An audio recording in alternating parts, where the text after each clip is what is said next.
Welcome to episode 6 of Kokoon for our second series with our focus on AI in wellness.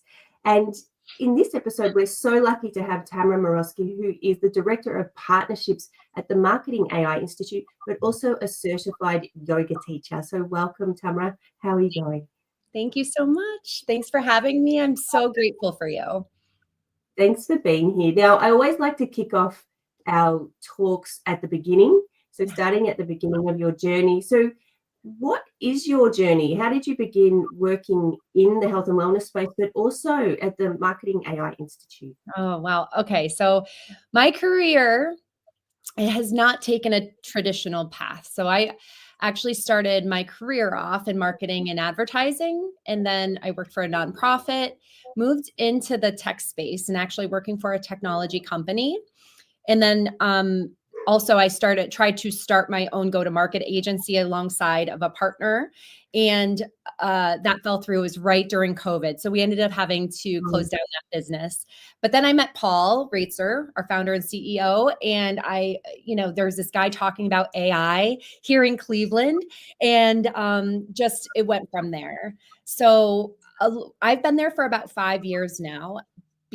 Around the health and wellness side, I would call that more of a unraveling.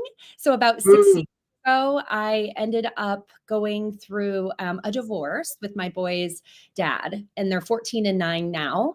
And then also since then, about 4 years ago, I was in a pretty tragic car accident. And yeah. That's part of my journey has been kind of this unfolding of self. But from that car accident, I ended up getting my yoga certification. I was really getting in tune with my own body. I was getting in tune with my own mind. Also, I ended up giving up alcohol. The car accident was due to me driving and drinking. So that moment really cracked me open, and it allowed me to kind of start to remember who I really am at the core. So my yoga practice, my meditation practice, my breath work, a lot of these practices helped me to start to uncover what are those things that I was doing to numb out, to hide some of these deep-seated emotions. And at the end of the day, all of those things that happened to me were just such a blessing. I'm so grateful now for those experiences because it's allowed me to share my story to help other people. And now, I realize it's true wellness. It's all about wholeness, right? So really loving all those pieces of myself and knowing also we're always growing. I'm still working on myself every day, but the more that I lean into this wellness space around, I get lit up on neuroscience and spirituality and somatics. The more that I heal myself, the more that I'm able to kind of share these experiences and hopefully help other people. Yes. Well, it's funny you should say that. So as you know, we've connected over yoga before. I also don't drink alcohol. And I think that was a big shift in my life as well. And, but the last sentence you just said about focusing on yourself so you can help others. One of my greatest mentor, her name is Swami Atma, who runs an ashram here in Australia. And that's what she says, you illuminate your own path so then you can illuminate others. And yeah, I think that's such a core principle of yoga. Well, and it takes a lot of courage, right? So you know this. It takes a lot of courage to first see yourself as you are, but then really do the practices of that inner work of uncovering those emotions that aren't necessarily feel good, right? And then saying, okay, it's an emotion. This is what is the human experience. Let's practice, allowing these emotions to come through the body in a more healthy way. What are some other healthy alternatives instead of reaching for a glass of wine, or what I'm going through right now is sugar. The Easter Bunny brought my boys a whole bunch of candy, and it does not feel good in my body. I don't do well with it, but there has been this, it's that same kind of cycle, right? Like, I know this Yeah. isn't good for me, but I still do it. Okay, what's underneath this? And just really sitting with those emotions and allowing a little bit of space, because they do fizzle out, right? They do get better as you sit with them. Yes, absolutely. And I want to shift the conversation now onto technology, particularly AI, and how are you feeling? It's moving so quickly. How are you feeling about this rapid evolution of AI? All right. So I have a pretty big perspective on this. So it absolutely has a place, but I truly feel we have to stay rooted in our own humanity. So most of us coming off of COVID, coming off of all of these, even just the climate right now, but the political climate, most of us are already disconnected from our own bodies, our own minds. And then you layer on this rapid evolution of AI, right? So there's a lot of fear and uncertainty, which when you have those emotions, right, they can come up as mental health issues, or even physical issues within the body. So I think more than ever, yes, learn AI, right? But that inner work, on which we talked about, is so important right now. And how I'm using AI, it can be, it's like almost acting as a mirror, like I'm using it as a co-creator and a pattern finder within my own self, and my own, like a personal guide. So I think it's up to us to ask the right questions and stay grounded in nature, stay grounded in these ancient practices and in the wisdom of the earth, and in our yoga practices, and in these like deep seated knowing, in your own intuition, and then using it Yes. as this guide for expansion. That's really how I am personally using it. In the wellness space specifically, I believe it can help us personalize healing, track subtle changes and shifts. Like, that's how I'm using it within my own, almost like a journal, right? I remember my very first time when ChatGPT came out. I don't know if this, right or wrong, right? But I fed it 3 years of my journal. My journal practice every morning is a ritual that it's helped me so much. But I took pictures of my journal and gave it my journal, because I'm thinking, okay, I want it to know me, so that way it can give me recommendations, and it can really understand, like, what are my values, what are my past traumas, what are the things that I worked through, and then what's this future version of me look like, so we can almost brainstorm what that path looks like. So I feel like we, as a society, there should be a bigger focus on intentional use of AI, Absolutely. human-centered AI, right? Because at the end of the day, our intuition, that deep-seated knowing, that's something that AI doesn't have. It can't meditate for you. It can't feel your body, right? But it can reflect your patterns to you. It could act as that mirror, Yes. used with intention, right? That's the big word, like, with intention. Yeah, I totally agree with that. And I love now how, say, ChatGPT has memory and Yes. across all of your chats, and that, I think that can help it. And I use it in a similar way. I think we've discussed this before. I ask it to be my straight talking mentor, and, because it can be such a people pleaser. Like, it just wants to give please you and give you the answers that you want. But Right. I get it to, like, tell me straight. Sometimes it's a bit harsh, Yeah. but sometimes I need that. Right. And sometimes so it's an expansion tool where I'm so grounded in my body and my mind right now. Sometimes I do kind of get more logical in my brain, right? And I sometimes I need my practice to come back to these, like, grounding kind of practices, and AI has been helping me with that. Like, okay, this morning, go ahead and here's your journal prompt. It's helping me with journal prompts and things like that. Or remember that I talk about how taking baths is really self-soothing for myself. And it will remind me like, okay, here are some tools that you have said that you help you. Let's do this for this weekend. Let's come up with some sort of ritual. And also, this is also something really that's kind of newer too in the wellness space, and I don't want to say it's replacing doctors, therapists, or anything, but I think there's a larger discussion here. And I don't know if you've seen some of the things that have been coming out, but there was a woman who used ChatGPT to pick up on something well before her actual doctor in the healthcare did. And she ended up having blood cancer. Okay. Yeah, wow.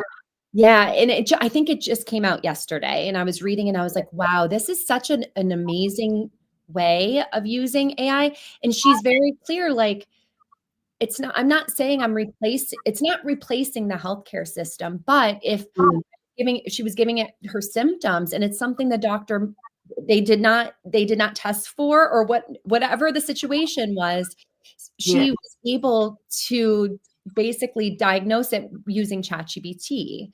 A lot of those cases are coming out now where it's very interesting. And I think that's where that education piece around it's like, you shouldn't be just sitting there and relying on it for this information. You should be still consulting with your doctors and your therapists and your coaches, your wellness coaches. But I also think about this too, where think about the people now have access to coaching, to therapy, to mental health coaching that did not have that before because they can't afford it. So all they have is their cell phone. They now have access if they use it in that way, in an intentional way. Yes. I mean, I just think more expansively. If that's the word. I totally agree, and it's great. It is great for that, particularly. I mean, using it as a collaborator, not to do things for you. So using it as a tool for self-development, I think is an amazing. I use it too when I'm preparing for a yoga class. I have a yoga nidra part in it, and I like to do a really really evocative visualization according to the theme, and so I'll get it to help me to write that as that part of it, and just beautiful things that I would never be able to come up with myself. So it's great. Wonderful. And so clearly, like, it does have, you're using it because are you teaching yoga now? I teach yoga at a local studio here, but I created it's a sober curious event called Last Call Cleveland. Yes, I saw that on your LinkedIn. Yeah, that's fantastic. Yeah, so I basically wanted to redefine a Friday night out. So I wanted to blend the things that have helped me in giving up alcohol, which was yoga, breath work, movement, but also dancing and, a fun night out. So I ended up building out, a class for that on a Friday night. Last time it was sold out. I had 40 people there, and it was amazing. But even, I use it in the development of these when I built that in 2023, like framing that it was when I went alcohol free, it wasn't a trend. Now it's a growing trend. So there you see a lot of events coming up, but for me to sit down, okay, how could this look like? How could this flow?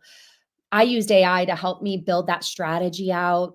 How does the intro, my presentation of opening it up, how does that lead into a meditation that is also around, like you're talking about it, using it for your theme for Yoga Nidra? How do I build it into this guided visualization for my yoga club for the Last Call Cleveland? And then how do I open it up to a party atmosphere? What are things I could do? So again, with that expansion of the mind, I think sometimes it does help you think of things that you might not have thought about, but also that's when the intention or your intuition comes into play too, because it's like, it can suggest things, but at the end of the day, I'm like, that doesn't feel right. That's not something I would say or do. It doesn't feel right to me. And then you just keep on exploring. Okay. Help me explore this path. Help me explore this area. And that's when it really is that tool that's like a co-creator. Yeah, absolutely. No, I love it. I love it for that. And yeah, I mean, some of the ideas it comes up with are very bad. But then it does come out with something. It gives you that perspective, and I love drawing on that perspective in so many different ways in my work and my research, because yeah, I mean, it's hard sometimes to put yourself in other people's shoes authentically. You can try, but then it just gives you that. It's fantastic. There's another thing that I've been building out too with the help of AI, because right now, all of the ways that I'm using it for this inner reflection and growth and intention, like the intentionality behind it, I wanted to build out, more frameworks around what does that look like, intentional AI frameworks. And that way Yeah. people have these prompts, they can help them regulate their nervous systems, right? So that way they are using technology in a more grounded, rooted place to their inner selves. So I started building out a couple tracks to these intentional AI frameworks, which what we talked about, the personal growth side, but then also for leaders as well.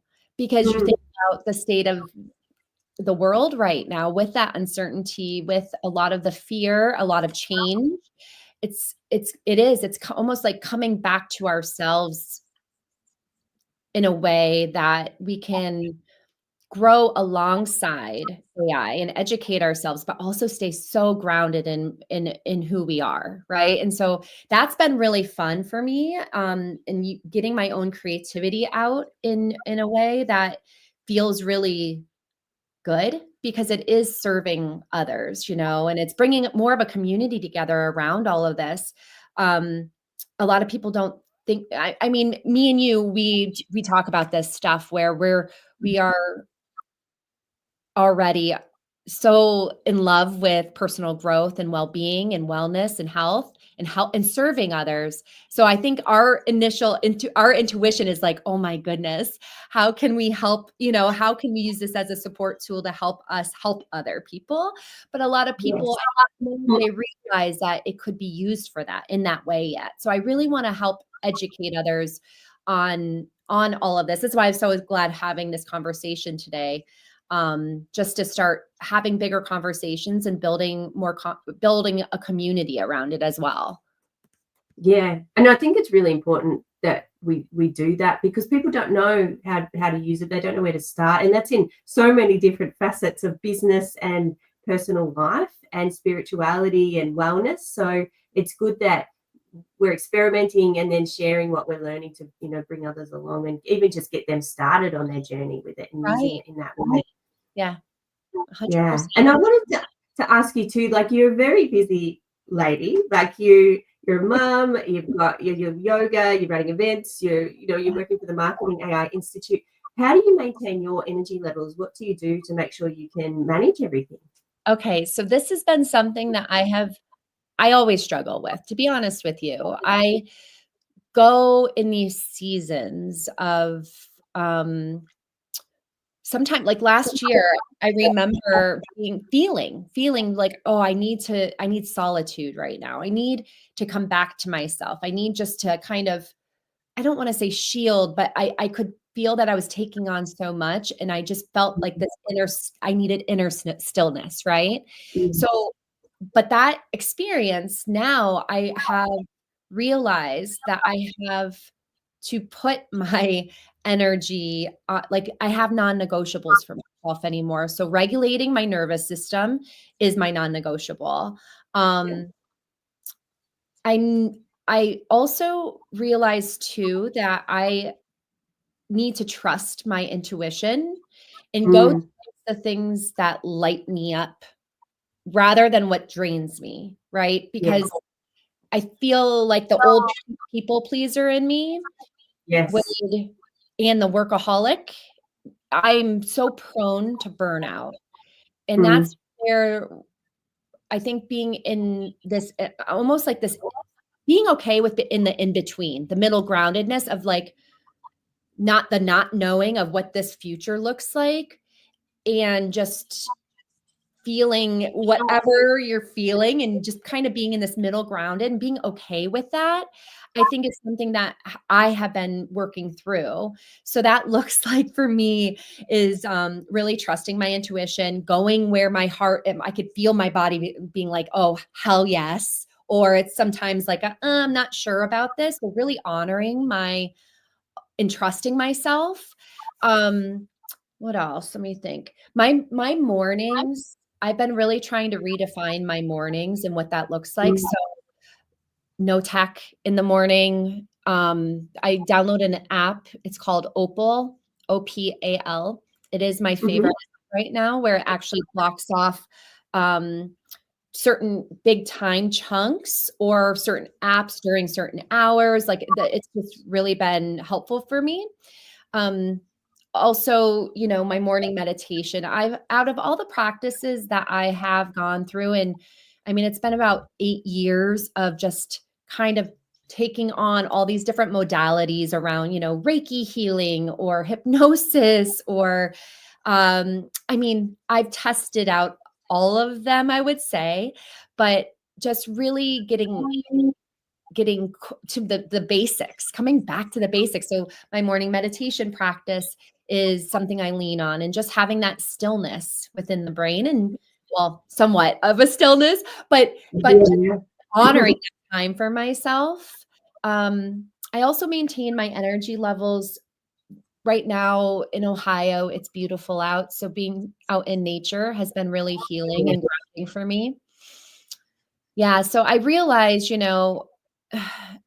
movement, my yoga practice, those things, it's not just physical, but it really is about honoring myself in a way that feels good to me, depending on the season of what's going on, like things flow, they change, and recalibrating and just really listening to myself and giving myself the time and what my body actually needs. Absolutely. And so it is so important, because your body will tell you, and your intuition will tell you as well. And it takes a while, I think, to trust it. But I can say too, my intuition has never led me astray. Like, and when I haven't listened, it's like, I told you so. So yes, I'm learning to be better with that too. And I see you on social media a fair bit, and there's often this sort of conflict between wellness, and we need to use it to connect and to promote and things like that. But then it can just be take so much time and energy and attention. So how do you navigate that? How do you balance that, the need to be on there, but also not letting it take over? This is something that I'm really passionate about too, because like I said, I have 2 boys, 14 and 9. And I think about social media and the way that it is right now. And with the rapid advancements of technology and personalization and AI, what I don't want to see is a future of disconnection, more disconnection. So lately I've been really trying to be a role model, not the best role model all the time, but really trying to be more intentional with my screen use.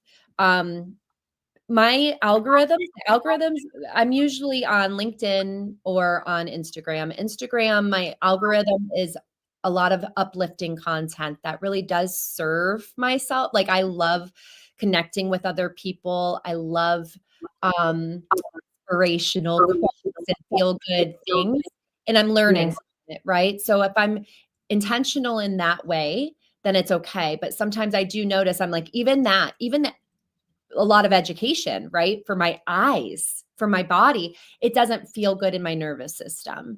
So I try to think about it as a way for me to share my voice, my truth, and connect with others that feels good to me, but also limit the amount of like just unconscious scrolling. And I use those apps that really do help me, because I notice, during working hours, my phone's right next to me. Sometimes I'm checking my phone and I'm like, that's a habit. So having those apps blocked off to where I'm like, or putting my phone downstairs when I'm working and having these blocks of actual dedicated flow time of when I'm super in it, and then taking a break, going outside, just being super intentional with it has been really helpful. Yeah, they're great tips, and I will check out that Opal app. Yeah, I think you'll like it. I think you'll like it. And I wanted to ask you too, have you had any stories of transformation of anyone that you've worked with in maybe your yoga classes or your events or something? Are there any sort of stories you can tell me, of course, keeping their confidential information private, but around positive transformation of the people that you're helping? So the thing that comes to my mind, so during our conference last year, it's MACON, Marketing AI Conference, I led 2 mindfulness sessions at the beginning of the show.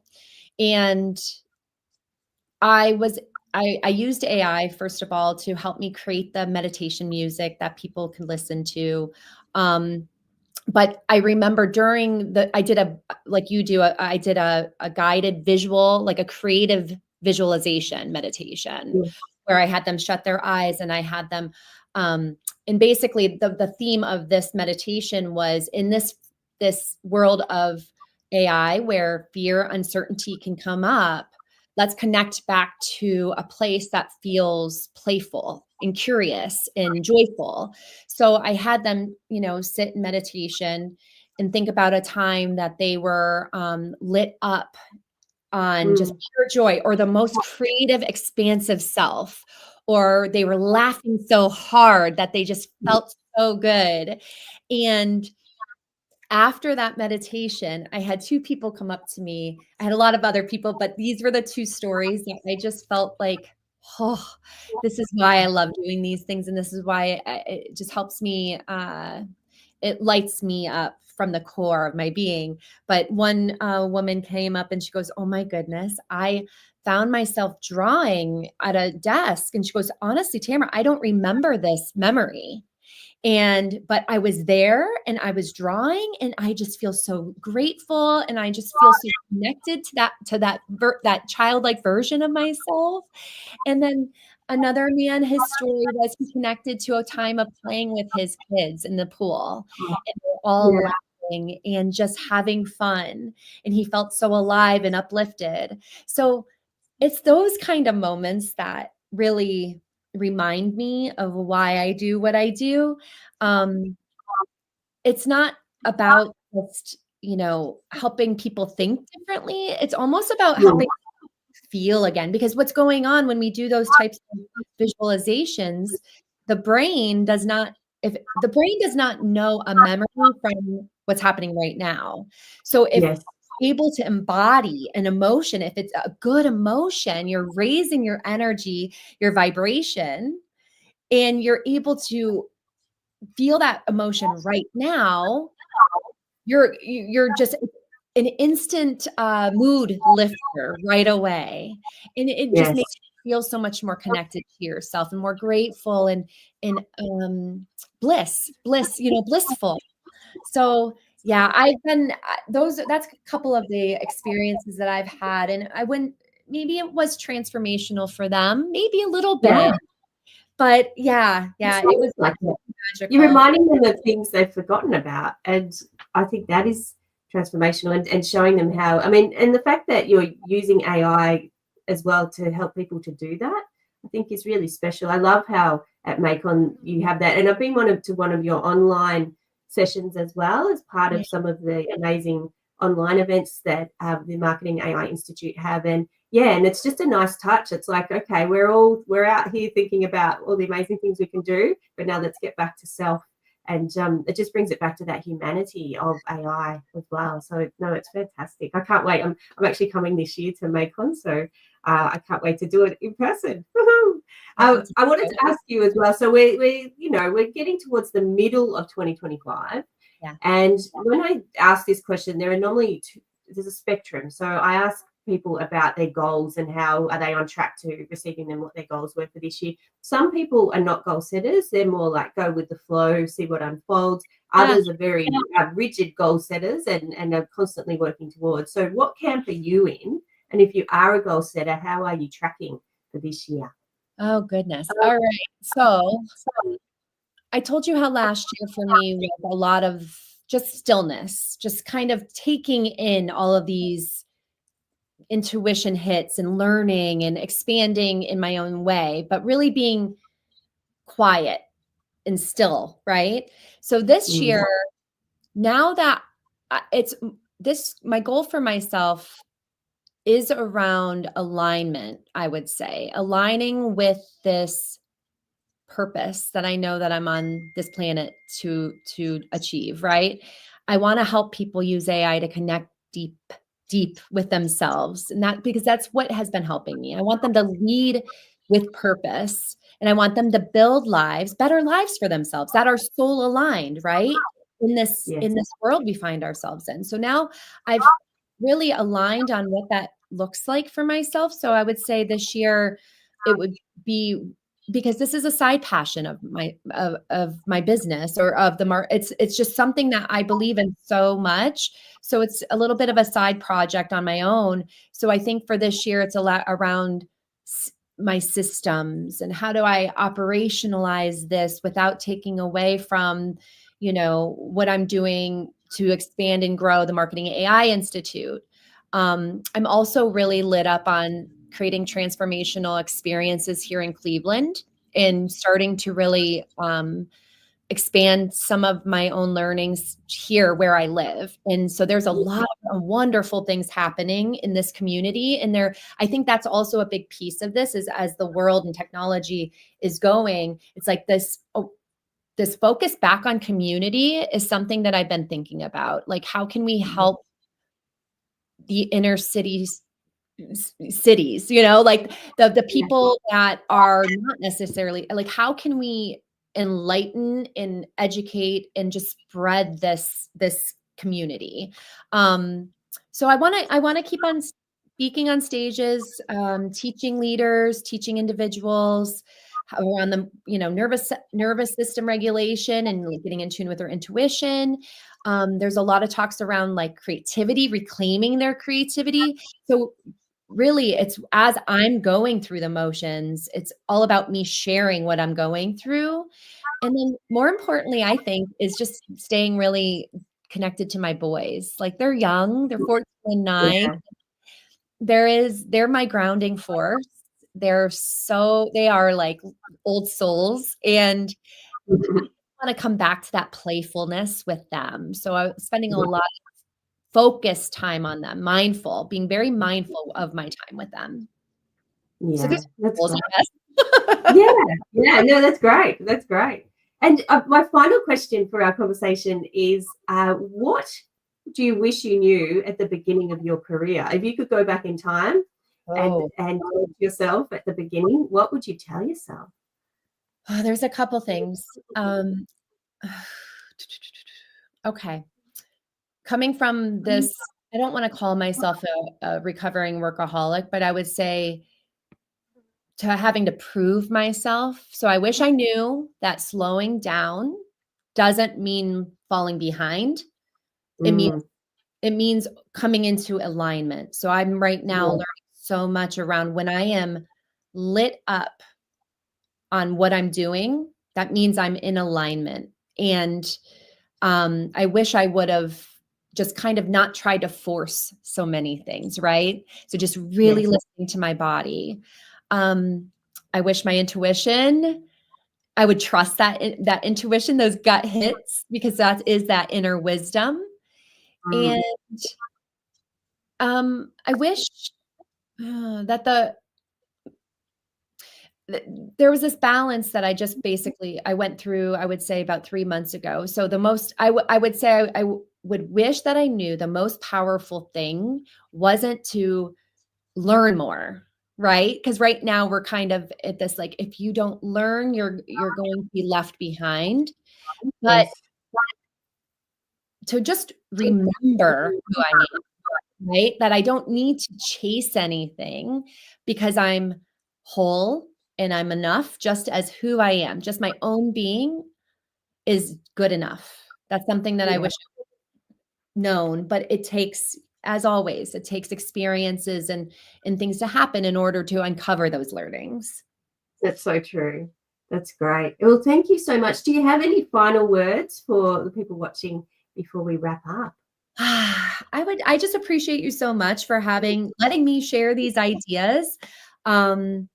I'm happy to connect more on LinkedIn. If anybody wants to just connect and have a Zoom coffee, I'm always open to that, because I really do think about this community and these conversations. Just how can we start having more conversations around intentional AI, and blending it with human potential. So those real, just like we're having these real conversations, are so helpful, I think, more than ever right now.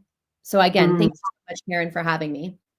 It's a pleasure. And I think I think the key theme from our conversation today is about intention. Whether you're using AI, social media, whatever you're doing, having that intention will help to guide you on the right path. So, I love that. Thank you so much, Tamra. And thanks everyone for watching. And we'll see you next month for another episode of Cocoon. Thank you. Thank you.